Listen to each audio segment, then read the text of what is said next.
To prepare this we need onions, మిర్చి, జీరా, అలాగే salt, makhana, full makhana and poha, అలాగే సూజీ. ఫస్ట్ ఒక బౌల్ తీసుకొని దాంట్లో పోహా, మఖానా అండ్ సూజీ వేసేసుకొని మిక్స్ చేసుకోవాలి. Let me show you. Poha అలాగే మఖానా అండ్ అలాగే సూజీ వేసిన తర్వాత మీ టేస్ట్కి సరిపడా సాల్ట్, నేనైతే 1 టేబుల్ స్పూన్ వేస్తున్నాను, సరిపోతుంది. ఇన్ కేస్ కావాలి అంటే బ్యాటర్ అయిన తర్వాత మీరు యాడ్ చేసుకోవచ్చు టేస్ట్ తగ్గట్టుగా. అండ్ లిటిల్ బిట్ ఆఫ్ జీరా చేస్తే కొంచెం డైజెస్ట్ అవుతుంది కదా, బాగుంటుంది, సరిపోతుంది. మీరు లేదా కర్డ్ వేసుకోవచ్చు లేదా మిల్క్ కూడా వేసుకోవచ్చు. నేనైతే వాటర్ వాడుతున్నాను. అండ్ ఆఫ్టర్ ఇట్లాగా ఒకసారి వాటర్ ఆర్ పెరుగు ఆర్ పాలు వేసి మిక్స్ చేసుకున్నాక ఒక 2 minutes అలా వదిలేస్తే ఇట్లా బ్యాటర్ లాగా కొంచెం కొంచెం సాఫ్ట్గా అవుతుంది. సో అప్పుడు మనం జార్లోకి ట్రాన్స్ఫర్ చేసేసుకొని ఒకసారి గ్రైండ్ చేసుకుంటే బ్యాటర్లోకి వచ్చేస్తుంది, బ్యాటర్ కన్సిస్టెన్సీలోకి. అప్పుడు మనం ఇంకా సాల్ట్ కావాలంటే యాడ్ చేసుకోవచ్చు. సో నేను గ్రైండ్ చేసుకున్నాను మిక్స్ అంతా. సో బ్యాటర్ ఇలా ఫామ్ అవుతుంది, మరీ సాఫ్ట్గా కాదు మరీ హార్డ్గా కాదు.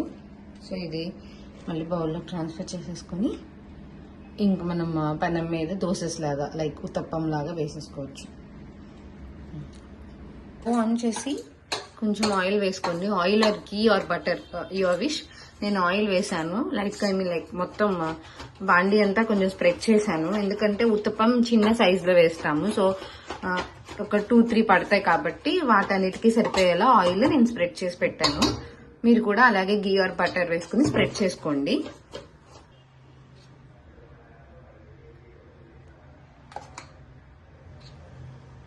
సో ఈ సైజ్ సరిపోతుంది.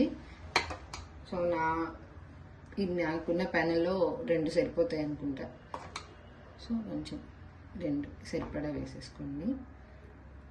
వేసుకొని వీటి మీద ఆనియన్స్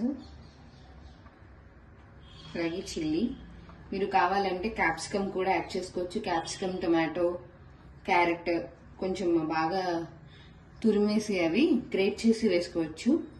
సో ఇది కొంచెం ఉడకాలి.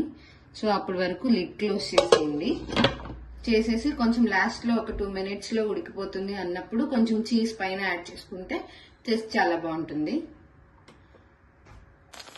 1 సైడ్ అంతా రోస్ట్ అయిపోయిన తర్వాత అదర్ సైడ్కి తిప్పుకొని ఇంకొక 2-3 minutes రోస్ట్ చేసిన తర్వాత తీసేసుకోవచ్చు. ప్లేట్లోకి తీసేసుకుని చీజ్ పైన జస్ట్ స్ప్రింకిల్ చేసుకుంటే చాలా బాగుంటుంది. ఫైనల్లీ అయిపోయింది. 2 sides రోస్ట్ చేసిన తర్వాత నేను ప్లేట్లోకి తీసేసుకున్నాను. ఇంకా జస్ట్ చీజ్ స్ప్రింకిల్ చేసుకోవచ్చు లేదా చీజ్ స్లైసెస్ యాడ్ చేసుకోవచ్చు. నేను చీజ్ యాడ్ చేసుకోవట్లేదు, సో నేను జస్ట్ నార్మల్గా చూపిస్తున్నాను. మీరు చీజ్ వేసేసుకొని తినేసేయండి. Thanks for watching this video. Please like, share and subscribe. ఇది చాలా ఈజీ బ్రేక్ఫాస్ట్ రెసిపీ.